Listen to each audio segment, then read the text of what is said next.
KVGB ಅಕೌಂಟ್ನಿಂದ ಈ ರೀತಿ ಒಂದು ಮೆಸೇಜ್ ಬಂದಿರ್ತೈತ್ರಿ ಎಲ್ಲರಿಗೂ. ಅದೇ ರೀತಿಯಾಗಿ ನನಗೂ ಈ ಮೆಸೇಜ್ ಬಂದೈತ್ರಿ. ಫೋನ್ಪೇ ಅಕೌಂಟ ಎಲ್ಲ ಬಂದಾಗೈತ್ರಿ.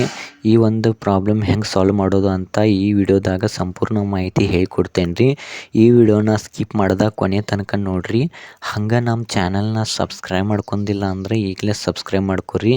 ಬರ್ರಿ ವಿಡಿಯೋನ ಸ್ಟಾರ್ಟ್ ಮಾಡೋಣ. ಯಾರ್ಯಾರು KVG ಅಕೌಂಟ್ ಹೊಂದಿರ್ತೀರಿ ನಿಮ್ಮ ಬ್ಯಾಂಕ್ ಅಕೌಂಟ್ನ ಅಪ್ಡೇಟ್ ಮಾಡಿಸ್ಬೇಕಾಗತ್ತೆ ರೀ. KVGBಯಲ್ಲಿ IFSC ಕೋಡ್ ಚೇಂಜ್ ಮಾಡಲಾಗಿತ್ತು ರೀ. ಅದಕ್ಕೋಸ್ಕರ ಈ ಒಂದು ಮೆಸೇಜ್ ನಿಮ್ಮ ಮೊಬೈಲ್ಗಳಿಗೆ ಬಂದಿರ್ತೈತೆ ರೀ. KVG ಅಕೌಂಟ್ ಹೊಂದಿರ್ತೀರಿ ಅವರೆಲ್ಲ ನಿಮ್ಮ ಬ್ಯಾಂಕ್ಗಳಿಗೆ ಬ್ರ್ಯಾಂಚ್ಗಳಿಗೆ ಭೇಟಿ ನೀಡಿರಿ ಮತ್ತು ರೀ ಅದನ್ನು ಅಪ್ಡೇಟ್ ಮಾಡಿಸ್ಬೇಕಾಗತ್ತೆ ರೀ. ನಿಮ್ಮ Aadhaar card, PAN card, bank passbook ಇದನ್ನು ತೊಗೊಂಡು ಹೋಗಿ ಅಪ್ಡೇಟ್ ಮಾಡಬೇಕಾಗತ್ತೆ ರೀ.